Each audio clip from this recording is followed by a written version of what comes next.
It's breezy today, obviously. My hair's a little crazy. So, what else? Kind of hard to hear. I know, because it's noisy. They're doing lots of work here, as you can see. Lots of work going on here. They got trucks. Everything's busy because they're just starting to get into motion with winter clearing up. So they got to get to work and work hard. Yep. So this is a famous spot everybody stops at. Want to get closer and check it out? Yeah, let's check it out. I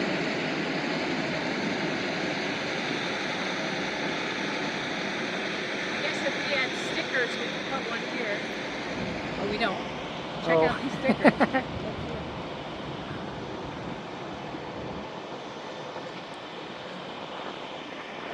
Wow, that's a lot of stickers. Yeah, from everywhere. I guess you'd have to cover up somebody's.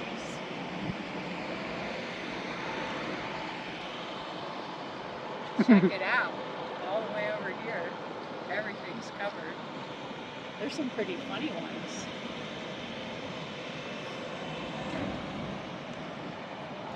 Look here. Oh, there's a Florida one. I saw one from Milton, Florida. You want the French version or the English version? Give me the French version. Let's see what you got. Constructed in just 8 months in 1942, this 2,450-kilometer highway provided an essential transportation link to the northwest of North America during the Second World War and has since remained a major transportation artery.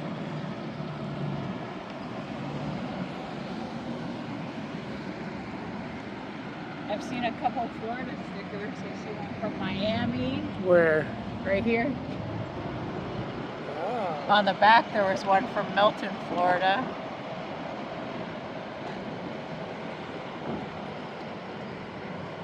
There's a lot of stickers in different languages too.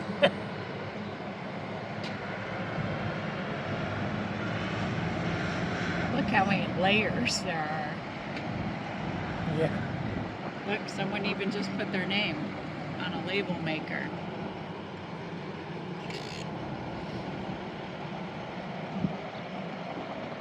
It's pretty funny.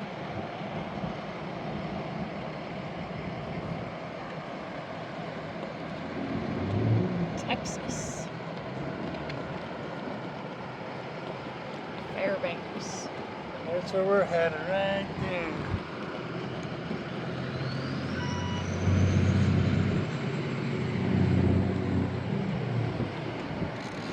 There's a big traffic circle right here, so there's a lot of, look at this sign, isn't this cool?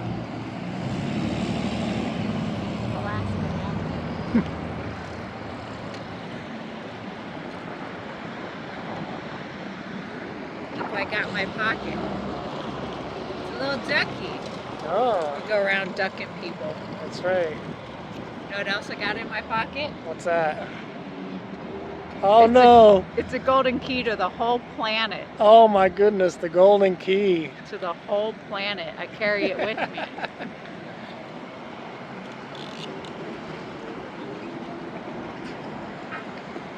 It even tells you which way to go. That way. 0 mile.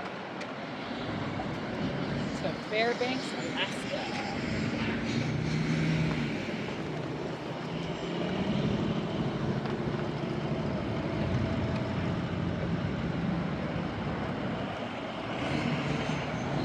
This is pretty faded.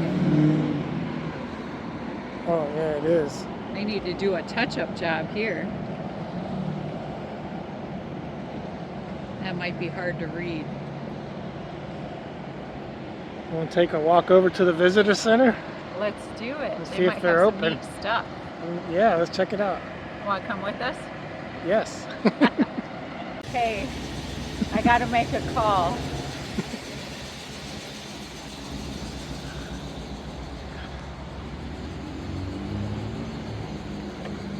Oh man, I haven't seen one of those in a while. Hello? Oh, let me dial the right number.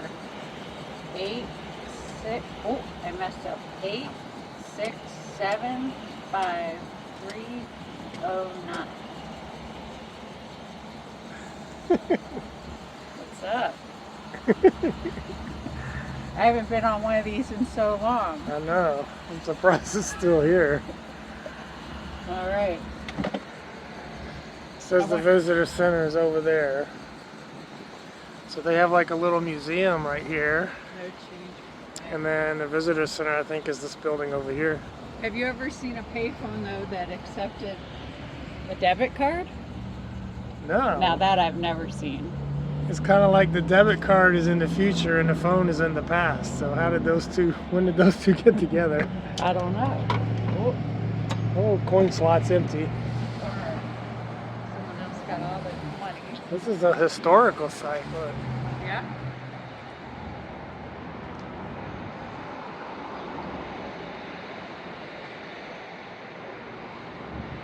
It's pretty neat. What's neat is how tall this building right here is. Yeah, it's pretty tall. You want to walk up the stairs that go all the way to the top of there? Can we? That'd be cool. Would you make it? Yeah, I think so.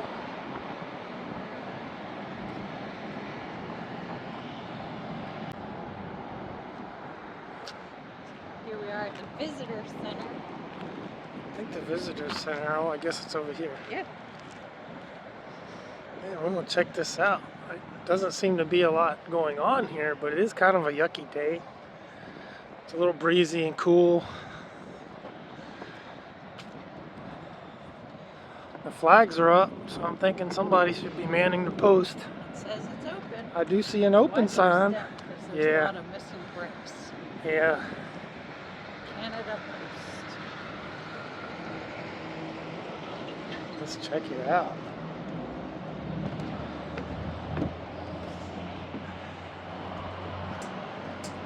Seven days a week. After you, Madam Mayor. Really? Hi. Hello. How you guys doing today? Good.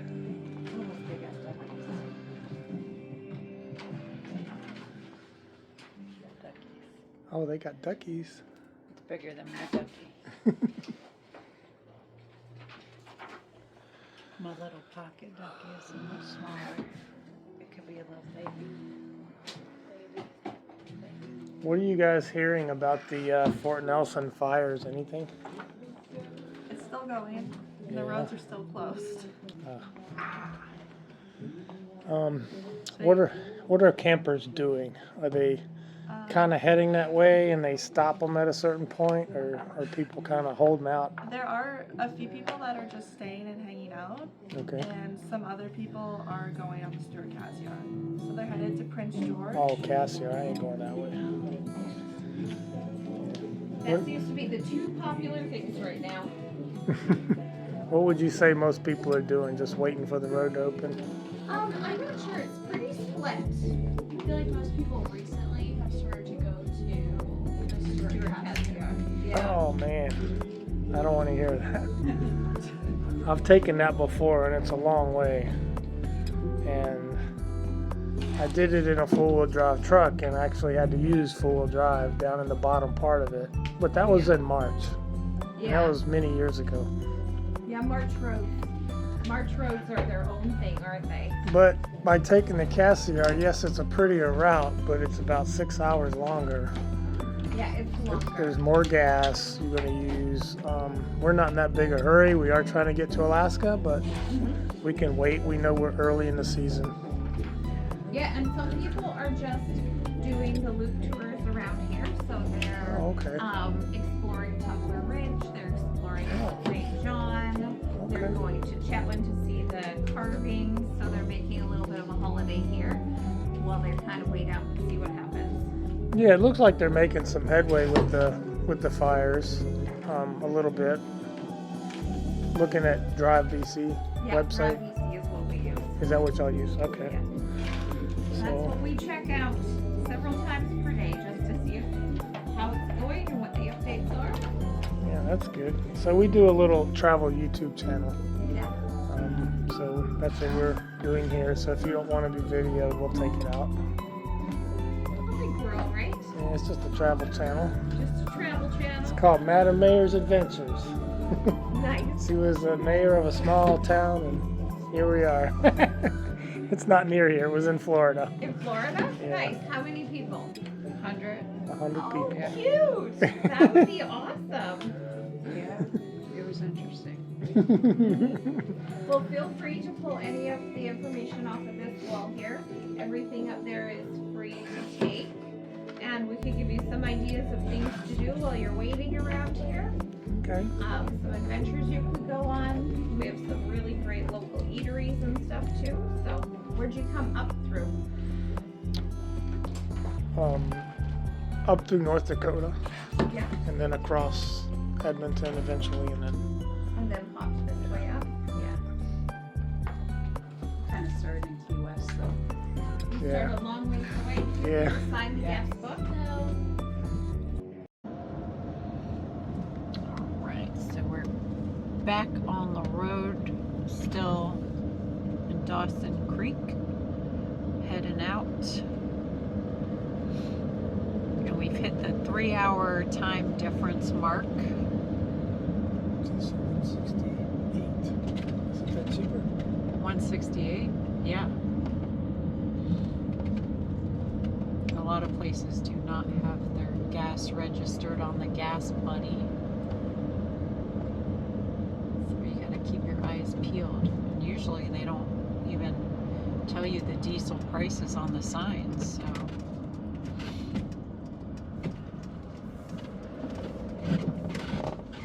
That's a bonus. Flawman. Is that Florida man?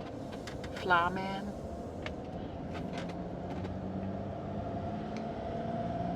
It's so breezy, I had to brush this huge knot out of my hair. You did get a lot of hair on your brush, didn't you? Yeah. That's the fun part about having long hair. And that's why it's just easier a lot of times to keep it up in a bun or to braid it. Petro Canada, let's see what you got.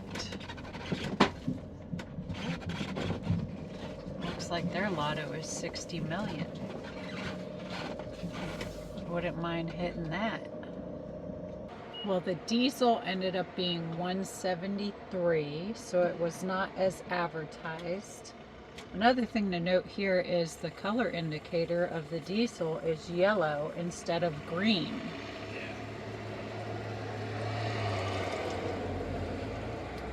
Some pumps also give you like 2 choices of diesel.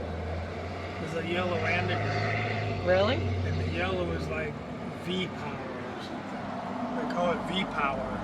V I don't know power? what that means. I thought diesel was diesel. I didn't know they had extra additives in diesel. But hey, news to me. You learn all the time, right? So is the V power more expensive? It is. Because it makes you vroom vroom? Makes you more powerful. V power. Yeah. You don't like the V power? I'm going straight with the regular diesel. I'm going for price.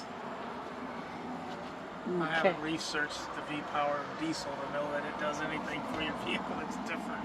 I know all about the V power. Do you? That's right. Well, we got the windshield fairly clean. They only had water in the bucket, so it did pretty good. I like it. I'm sure y'all appreciate it.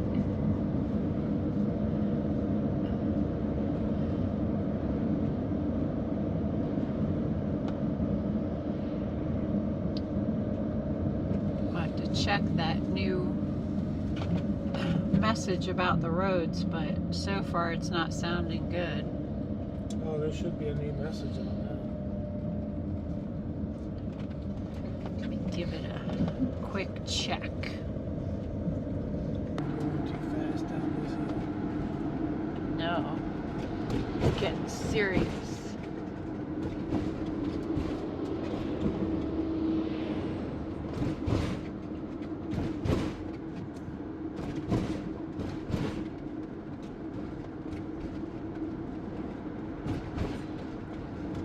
sign we passed just said the highway is still closed. They haven't put out an update yet.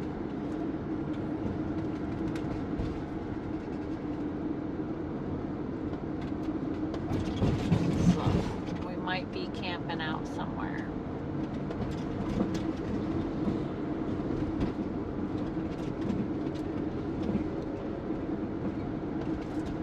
It's a beautiful view. A serious grade here. Want to get going too fast. Speed limit 70.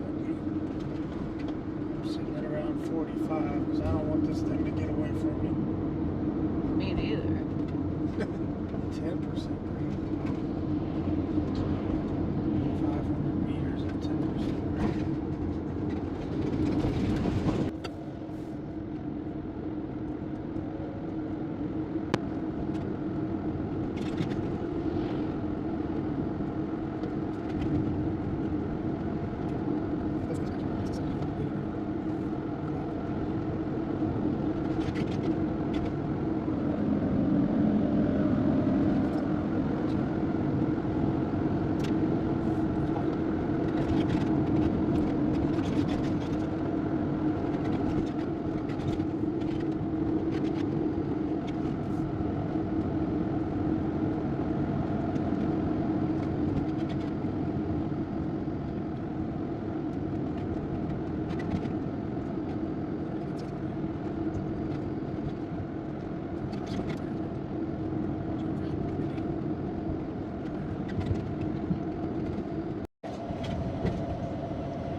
Now we are going over the Peace River. Look over here.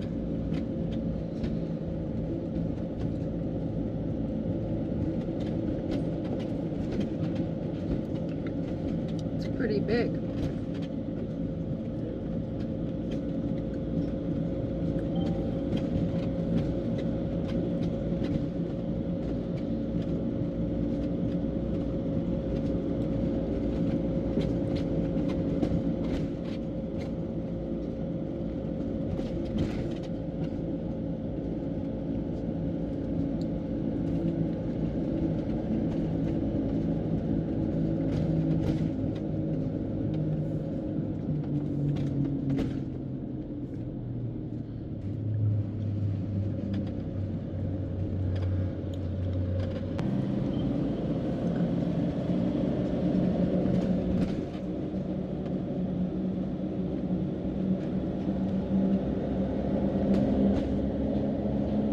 We just got update that the road is still closed, and now the next update will be tomorrow, which is Wednesday at noon.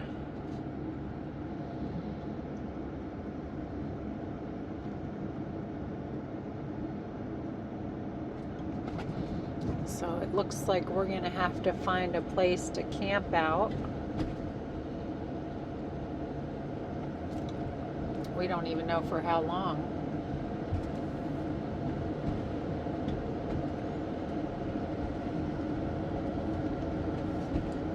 But it'll be better than taking the alternative, which would cost us a lot of time.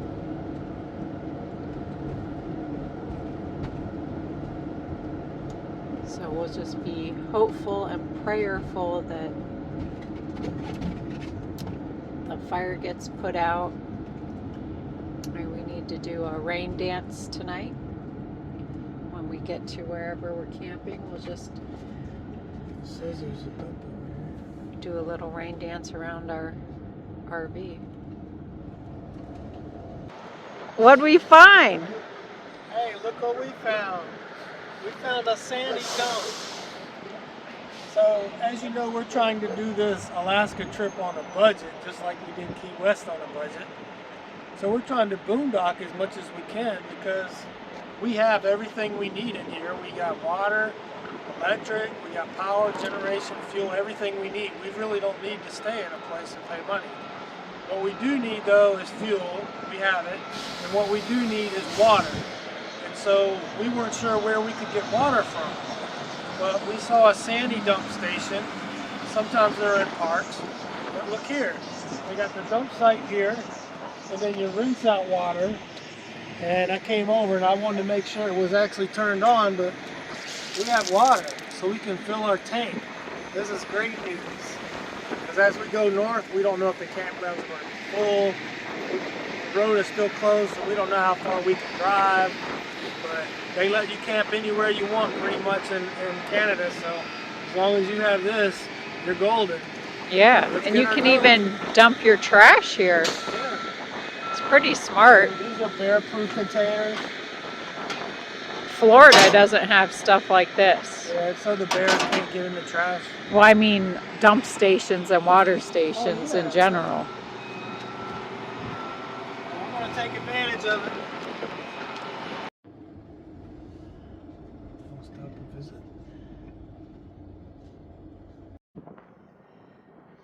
So, Madam Mayor, once again, where are you now?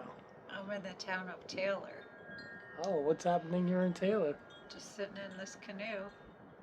So this canoe has some historic value. Let's show the folks what it's about. Okay. I have to leave my comfy canoe. You're just gonna... It is a comfy canoe. Yeah, it's pretty cool Look how looking. huge this canoe is. I know, it's pretty big.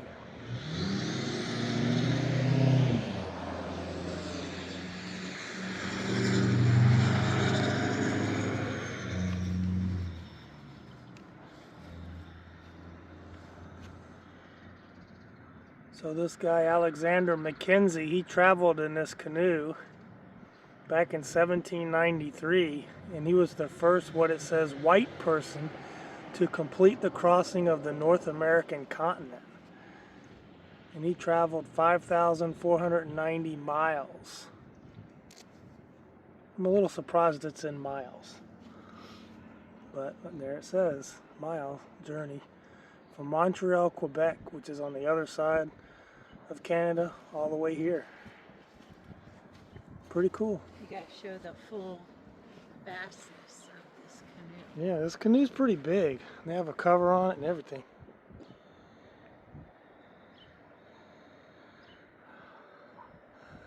I picked you a flower. Looks like a dandelion. Don't say romance is dead. Hey, romance is alive and well in the Great Northwest Territory here. I had to tie up my hair because I had serious knots. Yeah, you spent like 15 minutes brushing it out. It's windy, so It it is knots windy. up quick. It But gets it's a lot knotty. warmer now than it was. Yes. It's actually very nice out. Oh, look, there's a Heritage Auto Tour.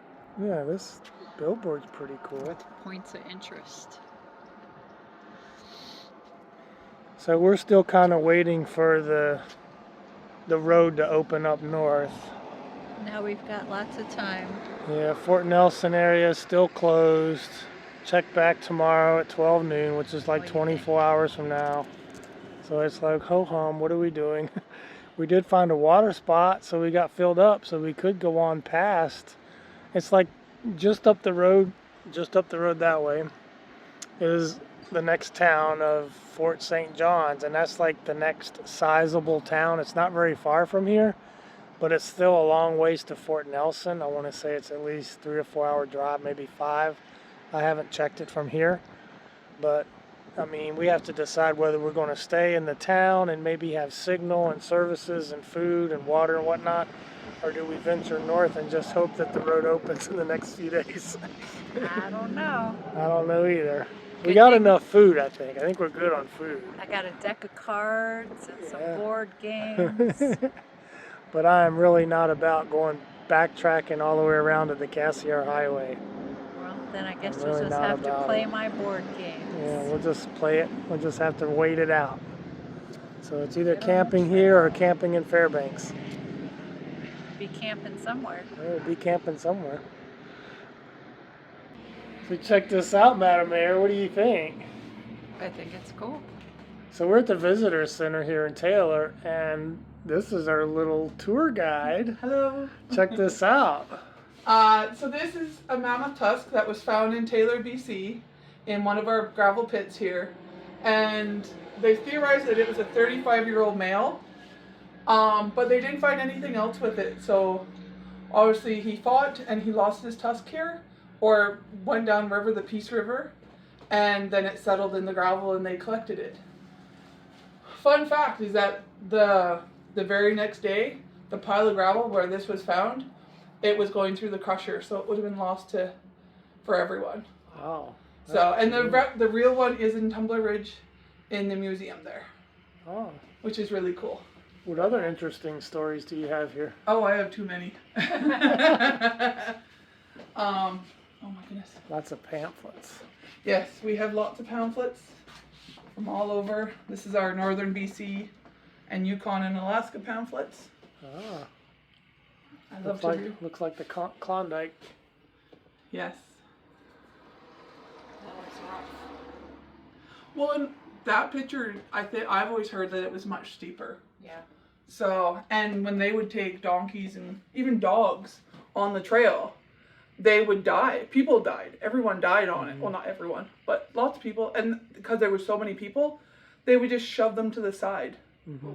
And they said there used to be like piles of dogs or horses or whatever just laid. Wow. And I can't imagine the smell in the spring. Yeah. That would be terrible. But it was one of the only ways to come around. But interesting fact is that if you didn't go up the Klondike through Skagway, you went across into BC, across the one of the mountains, Mm-hmm. and you came out at Atlin, and which is a huge inland lake, and that's how they would go on the lake to the rivers up to Whitehorse, and then you could get on the paddle wheelers and go up to the Klondike, Wow. which was really cool. Yeah. Come a long way. Checking out your little store here. A little of everything. You can even get some gold if you want some gold. Yep. And this one is for Chetwynd. See if they do chainsaw carving competition every year. Oh, wow. And these are some of their carvings that they have in the city. I can't believe how detailed. And then they have like a walking map. And they say like what place they got in the competition, where they were from. That's It's really cool. cool that, and this is from Chetwynd, BC. That's some Oh, skill. wow. Yeah, and they only have the weekend to carve these masterpieces. Really? Yeah. They get a solid, Oh, wow. massive log. That's even more impressive. And actually, it's only till Sunday at noon. Because then they have to judge it. And then the guys will do or the people, there are some women that do it, they have to do a quick chop or a quick carve while the judges are judging. My goodness. They do a Great Alaska World Art Championship up in Fairbanks every year. They take blocks of ice out of the river Oh man. and put them in a park with lights, and they carve them with chainsaws for the Great Alaska Art. Well, it's actually a world competition, That's pretty cool. but it's hosted in Fairbanks. We do that here in Fort St. John too. Oh, cool. It's like a cabin fever kind of festival in February. Yeah. And they have like pond hockey championships. They get comedians come in, but they have people that come from around the world to do ice carvings, Very cool. which is really cool as well. Yeah. Oh, Mine yeah. wouldn't look so good. We if got I the had No. to do it. We got the milepost. If you would like to, Yeah. that's around Fort St. John. So, and it has basically a lot of stuff you can do. There's a pull-out map for the region. Little walking tours, like all sorts of. It's a very good book.